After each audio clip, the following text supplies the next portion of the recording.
देखिए अभी तक हमने देखा था अपने प्रीवियस जो वीडियो थे उसमें हमने देखा था कि विद्युत चुंबकीय स्पेक्ट्रम क्या होता है, विद्युत चुंबकीय स्पेक्ट्रम के गुण देखे थे, इनके एक ट्रिक देखी थी। अब हम देखेंगे बॉर्न ओपनहाइमर सन्निकट, ठीक है, या बॉर्न, इसको इंग्लिश में बोलते हैं बॉर्न ओपनहाइमर अप्रॉक्सीमेशन। हमें पता है कि जो परमाणु है उसकी ऊर्जा प्रणाली अणु की ऊर्जा प्रणाली से बहुत भिन्न होती है। परमाणु में नाभिक की गति को संज्ञान में नहीं लिया जाता, जबकि अणु में नाभिक की गति की हम उपेक्षा नहीं कर सकते। इसका मतलब क्या है, हम देखते हैं कि अणु में नाभिक की गति से अनेक ऊर्जा स्तर उत्पन्न होते हैं, ठीक है। जैसे हम डायटोमिक मॉलिक्यूल को लेते हैं, है ना, परमाणु में क्या होता है, परमाणु में इस तरीके से ऊर्जा स्तर का जनरेशन नहीं हो पाता, लेकिन अणु में क्या होता है, नाभिक के स्पिन से ऊर्जा स्तर क्या होते हैं, जनरेट होते हैं और उत्पन्न हो जाते हैं। द्विपरमाणुक अणु को अगर हम लेते हैं तो हमें देखते हैं कि अणु की दोनों नाभिक अंतर नाभिक अक्ष पर कंपन करती रहती है। और अणु में जैसे हमें बताया कि ये डायटोमिक मॉलिक्यूल लिया हमने ए और बी, ये एक द्विपरमाणुक अणु है। ये क्या है, द्विपरमाणुक अणु, ठीक है। तो ये क्या होते हैं, इनके नाभिक परमाणु ए और परमाणु बी मिलकर द्विपरमाणुक अणु बनाते हैं। इनके अंतरनाभिकीय दूरी में ये जो क्या होता है, बंध बनता है, इनके बीच में एक इंटरन्यूक्लियर फोर्स करता है इन दोनों के नाभिकों के बीच में, जो इनको बांध के रखता है। इनके बीच में एक बंध बॉन्डिंग होती है और इस बॉन्डिंग को हम अंतरनाभिकीय बंध बोलते हैं। तो ये बंध के अलावा क्या करते हैं, कंपन करते हैं, ठीक है, कंपन करते हैं। तो हम देखते हैं कि अणु कंपन करता है, इसलिए इसके गुरुत्व केंद्र से क्या होता है, एक अक्ष पास होके जाता है। तो ये इसके अलावा क्या कर रहा है, कंपन कर रहा है। और गुरुत्व केंद्र इसका क्या है, सी, यहाँ से होके क्या जाता है, एक अक्ष जाता है, काल्पनिक अक्ष। इसके अलावा क्या करता है, ये रोटेशन यानी घूर्णन करता है, ठीक है। ये क्या करता है, घूर्णन करता है, कंपन करता है, ठीक है। इसके फलस्वरूप इसमें क्या होते हैं, इलेक्ट्रॉनिक ट्रांजिशन होते हैं। इसके नाभिक क्या करते हैं, परमाणु ए के नाभिक स्पिन करते हैं, परमाणु बी के नाभिक स्पिन करते हैं, ठीक है। और ये अपने क्या करते हैं, मूव भी करते हैं, यानी स्थानांतरण भी करते हैं, ठीक है। तो इस तरीके से इस द्विपरमाणुक अणु में कुल ऊर्जा जो होती है उसको अगर हम बात करें कि इसकी जो कुल ऊर्जा होगी वो क्या होगी, तो हम देखते हैं कि इसमें द्विपरमाणुक अणु में जो कुल ऊर्जा होती है, क्योंकि इसे अणु कंपन करता है इसलिए इसमें क्या होती है, कंपन ऊर्जा होती है। यानी हम इसको अगर कंपन ऊर्जा का नाम दें तो क्या होगा, इसके कंपन करने के कारण कंपन ऊर्जा उत्पन्न होगी, जिसको हम इंग्लिश में बोलते हैं वाइब्रेशन होता है। तो इसके अंदर वाइब्रेशन एनर्जी होती है। अब मॉलिक्यूल घूर्णन कर रहा है तो इसके अंदर रोटेशन होगा, तो इसके अंदर रोटेशनल एनर्जी होती है। अभी क्या करता है, ट्रांजिशन करता है, यानी स्थानांतरित भी होता है। तो स्थानांतरण होने के कारण इसमें कौन सी एनर्जी होती है, स्थानांतरण की एनर्जी होती है। साथ ही अब क्योंकि से इसके नाभिक जो परमाणु है, परमाणु के क्या होता है, सेंटर में नाभिक होता है और नाभिक के अराउंड में क्या बने रहते हैं, ऑर्बिटल कक्षाएं होती हैं जिसमें इलेक्ट्रॉन घूमते हैं। तो ये इलेक्ट्रॉन क्या करते हैं, एक ऑर्बिटल से दूसरे यानी एक ऊर्जा स्तर से दूसरे ऊर्जा स्तर में क्या करते हैं, ट्रांजिशन करते हैं। तो इसमें क्या हो जाती है, ट्रांजिशन एनर्जी भी होती है। तो परमाणु की जो कुल ऊर्जाएं होती हैं वो इन सभी ऊर्जाओं का क्या होती है, योग होती है, ठीक है। अब हम देखते हैं कि अब क्योंकि से क्या होता है कि इन सभी ऊर्जाओं की अगर हम बात करें कि मॉलिक्यूल के वाइब्रेशन के कारण वाइब्रेशन एनर्जी होती है, रोटेशन के कारण रोटेशन एनर्जी, ये सभी ऊर्जाएं क्या होती हैं, ये ऊर्जाएं इनमें निहित है, किसके अंदर, द्विपरमाणुक अणु में। ये यदि हम किसी द्विपरमाणुक अणु है ए बी, अगर हम इसको क्या करते हैं, रेडियो इसको वेव्स देते हैं, तो रेडियो वेव्स के कारण इनमें क्या होते हैं, इलेक्ट्रॉनिक ट्रांजिशन होने लगते हैं, है ना। इलेक्ट्रॉनिक जैसे हम इसकी एनर्जी, इसकी ऊर्जा क्या होती है, सबसे ज़्यादा होती है। तो ऊर्जा ज़्यादा होने के कारण इसके अंदर सभी एनर्जी क्या हो जाती है, इंक्लूड होती है, सभी एनर्जी इंक्लूड होती है। मतलब हमें पता है कि रेडियो वेव्स की ऊर्जा क्या होगी, ज़्यादा होगी। अब क्या होता है, सबसे ज़्यादा हमें पता है कि सबसे ज़्यादा जो ऊर्जा होती है वो किसके लिए ज़रूरी होती है, इलेक्ट्रॉन के एक ऊर्जा स्तर से दूसरे ऊर्जा स्तर में जाने के लिए, यानी इलेक्ट्रॉनिक ट्रांजिशन के लिए, है ना, इलेक्ट्रॉनिक संक्रमण के लिए सबसे अधिक ऊर्जा की आवश्यकता होती है। इसके बाद किसके लिए होती है, ई वाइब्रेशन के लिए यानी कंपन करने के लिए, फिर ई रोटेशनल के लिए, फिर इसके बाद ई ट्रांसलेशन के लिए। तो सबसे ज़्यादा ऊर्जा की आवश्यकता होती है इलेक्ट्रॉनिक संक्रमण के लिए और सबसे कम ऊर्जा होती है। तो क्योंकि से रेडियो वेव में इतनी ऊर्जा है कि वो इलेक्ट्रॉनिक ट्रांजिशन करा सके, और जब इन इलेक्ट्रॉनिक ट्रांजिशन के लिए इतनी ऊर्जा आवश्यक है तो बाकी की ऊर्जाओं के लिए तो कम ऊर्जा की आवश्यकता होती है। यानी इन सभी की ऊर्जा स्तर किस में इंक्लूड है? इन रेडियो वेव की ऊर्जाओं में निहित होते हैं। लेकिन फिर भी जो इनमें परिवर्तन होते हैं या जो इनमें चेंजेस होते हैं, है ना, और या इनकी हम पारस्परिक क्रिया का अध्ययन करना चाहें, इसको हल करना चाहें, तो हम इसकी संपूर्ण ऊर्जा या इनकी संपूर्ण परिवर्तन को हम पूर्ण रूप से डिटेक्ट या हल नहीं कर सकते हैं। ठीक है, तो इस वजह से फिर हम इसके लिए क्या करते हैं, क्योंकि से हमें पता होना चाहिए या क्योंकि से अभी अगर हम इसको रेडियो वेव देंगे तो इसमें क्या होंगे, इनके अंदर क्या होंगे, इलेक्ट्रॉनिक संक्रमण के साथ साथ ट्रांसलेशन एनर्जी लेवल में भी संक्रमण होंगे, रोटेशनल एनर्जी लेवल में भी संक्रमण होंगे, वाइब्रेशन एनर्जी लेवल में भी संक्रमण होंगे, और इलेक्ट्रॉनिक ट्रांजिशन तो हो ही रहा है। तो इस तरीके से इनकी जो एक्चुअल एनर्जी है उसको कैलकुलेट नहीं कर पाते, उसको हम क्या कर सकते हैं, केवल अप्रॉक्सीमेट कर हल उसका हम निकाल सकते हैं कि इनमें क्या परिवर्तन हो रहा है, इनकी ऊर्जाओं में क्या परिवर्तन हो रहा है। और इसी को सबसे पहले बॉर्न ओपेनहाइमर ने बताया था। लेकिन ये बॉर्न ओपेनहाइमर का ये पूरा एक तथ्य नहीं था, उन्होंने इसके पूरी डीप स्टडी करी और इसको बताया। और इसके लिए उन्होंने बताया कि जो अणु की स्वीकृत ऊर्जा स्तर है वो श्रोडिंगर समीकरण को नाभिक और इलेक्ट्रॉनों के बीच में जो म्यूचुअल इंटरेक्शन जो रिएक्शन होती है उससे हल करके हम इसको ज्ञात कर सकते हैं। तो जो हमारे पास श्रोडिंगर समीकरण है, श्रोडिंगर समीकरण, ये श्रोडिंगर समीकरण होता है एच साई बराबर ई साई, जिसको आप लोगों ने पढ़ा भी होगा फर्स्ट ईयर में, एच साई बराबर ई साई। इससे हम नाभिक और इलेक्ट्रॉनों के बीच में जो संक्रमण होते हैं उसके लिए इसको हम हल करके निकाल सकते हैं। एच जो होता है वो हैमिल्टोनियन ऑपरेटर है, ई एनर्जी होती है, और क्या साई क्या है, वेव फंक्शन है। तो इस श्रोडिंगर समीकरण को हम हल करके नाभिक और इलेक्ट्रॉनों के बीच में क्या पारस्परिक क्रिया होती है उससे हम इसको हल करके इसकी अप्रॉक्सीमेशन एनर्जी को हम बता सकते हैं। तो नाभिक का हमें पता है कि जो नाभिक है ना, नाभिक ये परमाणु है, परमाणु का सेंटर में नाभिक होता है और उसके आसपास क्या होते हैं, ऑर्बिटल में इलेक्ट्रॉन होते हैं, है ना, ये क्या है, इलेक्ट्रॉन।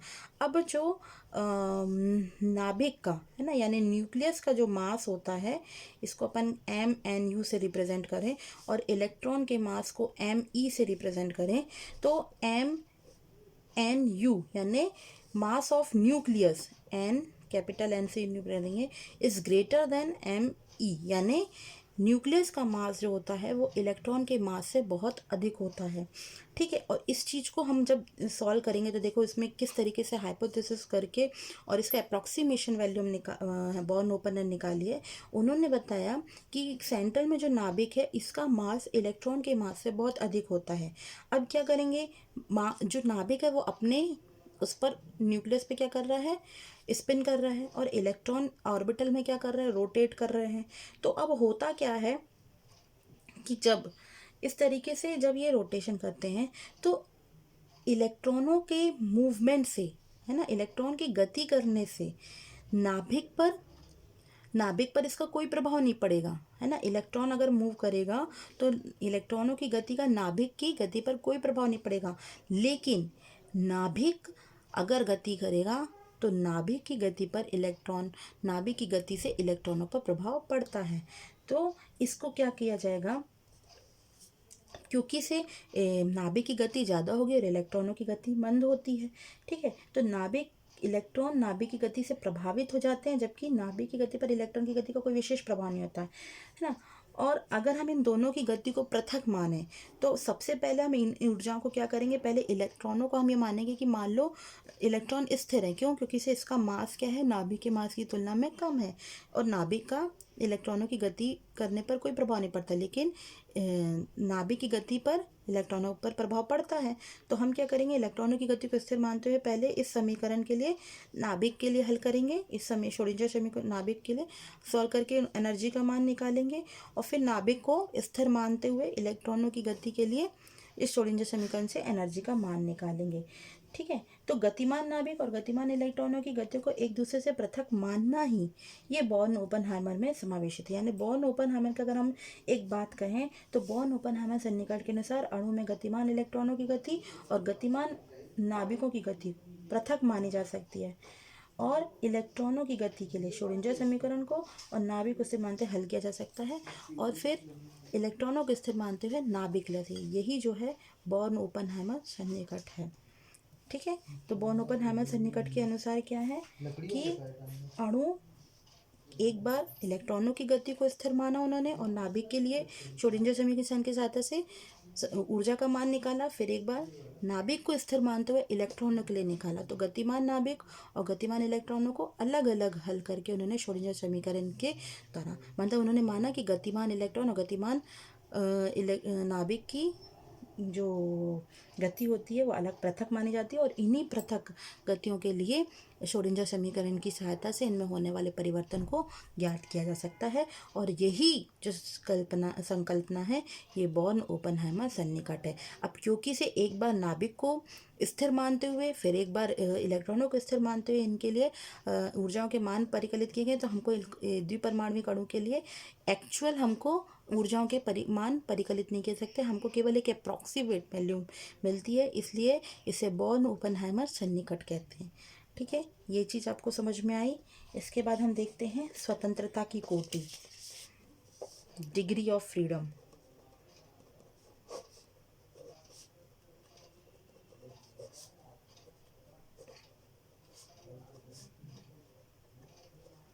डिग्री ऑफ फ्रीडम, ठीक है, किसी अणु की स्थिति को पूर्ण रूप से बताने के लिए कि उसकी पोजीशन क्या होगी, तो उसके लिए जो पैरामीटर उपयोग किए जाते हैं उसे स्वतंत्रता की कोटि कहते हैं। ठीक है, यानी हमें मालूम है कि कोई अणु है ए बी, या एक परमाणु है ए, ठीक है, ए बी हमने ले लिया, एक डायटोमिक मॉलिक्यूल है।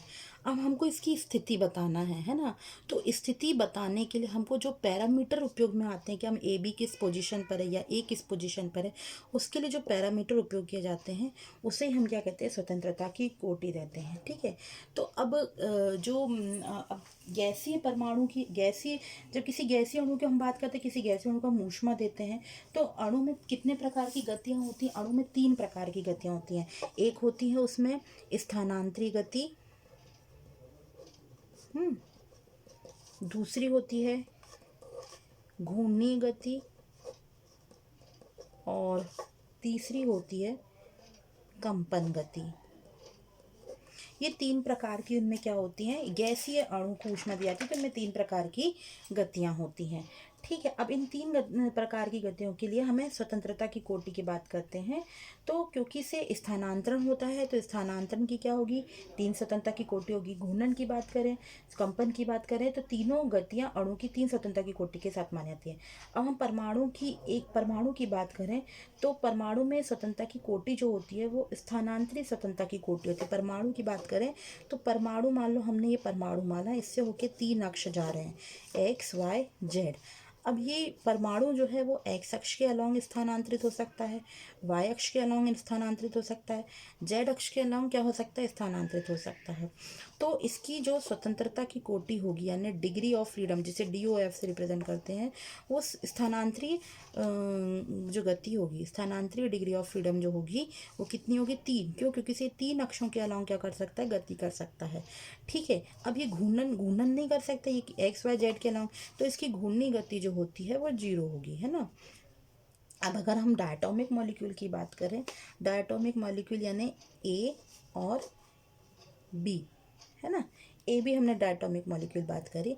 अब इससे होके 3 अक्ष जाते हैं, ठीक है, एक्स वाई और जेड। ठीक है, इसको हम अलग इसमें बताते हैं आपको।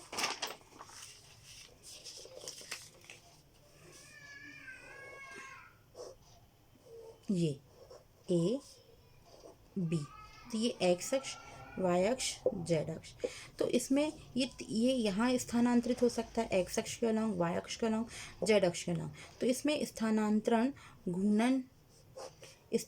स्वतंत्रता की जो कोटि होगी वो कितनी होगी, 3 होगी। क्यों? क्योंकि इसे तीनों अक्षों के अलॉन्ग क्या कर सकता है, घूम सकता है।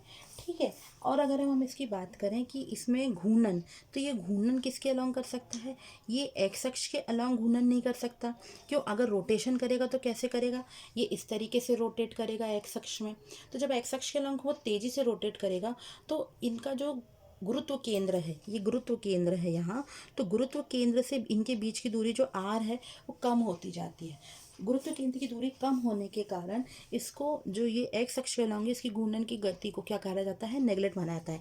लेकिन जब ये वाई अक्ष के अलॉन्ग घूर्णन करेगा तो ये वाई अक्ष के अलॉन्ग कैसे घूर्णन करेगा, इस तरीके से घूर्णन करेगा। ये बी इधर आएगा, ए इधर आएगा। जेड अक्ष के अलॉन्ग घूर्णन करेगा तो जेड अक्ष के अलॉन्ग इस तरीके से घूर्णन करेगा, है ना, यानी इस तरीके से और इस तरीके से घूर्णन करेगा ये ऐसे।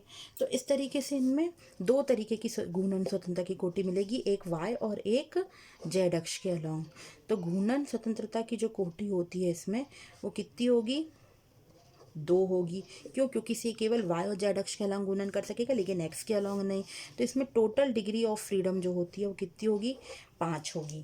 ठीक है। अब हम बात करते हैं ट्रायटोमिक या बहुपरमाणविक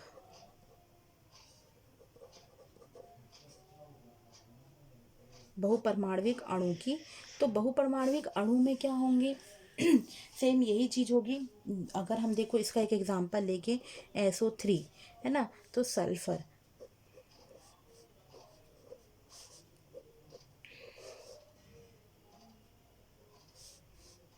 ठीक है, इस तरीके से।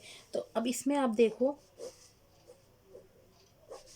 जी, एक्स वाई और जेड, तो ये क्या होगा, ये एक्स, ये स्थानांतरण करेगा तीनों के, तो इसमें स्थानांतरण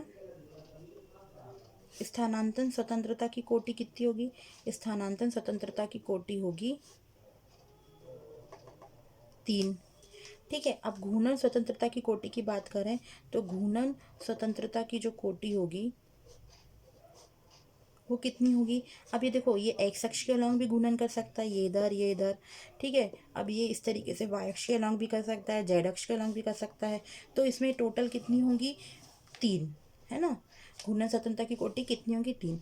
टोटल इसमें जो स्वतंत्रता की कोटि होगी, डिग्री ऑफ फ्रीडम, वो कितनी होगी, 6। तो इस तरीके से बहुपरमाणविक अणु में जो डिग्री ऑफ फ्रीडम होगी वो कितनी होगी, 6। ठीक है। तो इस तरीके से हम देखते हैं कि जो डिग्री ऑफ फ्रीडम है वो क्या बताता है, घूर्णन करते हुए किसी अणु की जो स्थिति है, जैसे हम किसी बिंदु की स्थिति बताते हैं कि जैसे 2 डायमेंशन में हम बिंदु की स्थिति बताते हैं कि पी जो बिंदु है उसके बिंदु के निर्देशांक क्या होंगे, उसी तरीके से हम किसी परमाणु या mono atomic molecule, diatomic molecule, polyatomic molecule, इनके लिए हम बता सकते हैं कि इनकी जो स्पेस में स्थिति होगी वो क्या होगी। यदि अणु में n नाभिक है तो उसमें 3n, यानी उसमें कितनी डिग्री ऑफ फ्रीडम होगी, उसमें 3n डिग्री ऑफ फ्रीडम होंगी। ठीक है। तो इस तरीके से हम क्या कर सकते हैं, स्वतंत्रता की कोटि को हम डिफाइन कर सकते हैं। ठीक। तो इस तरीके से हम क्या बता सकते हैं, डिग्री ऑफ फ्रीडम। तो ये हमारा था आज का जो लेक्चर था, इसमें हमने आपको स्वतंत्रता की कोटि के बारे में बताया और बोर्न ओपेनहाइमर सन्निकट के अकॉर्डिंग बताएं। ठीक है। अब हम उसको नेक्स्ट आपको बताएंगे घूर्णन स्पेक्ट्रम के बारे में। ये हमारा नेक्स्ट चैप्टर रहेगा, इसको नेक्स्ट वीडियो में बताएंगे हम आपको।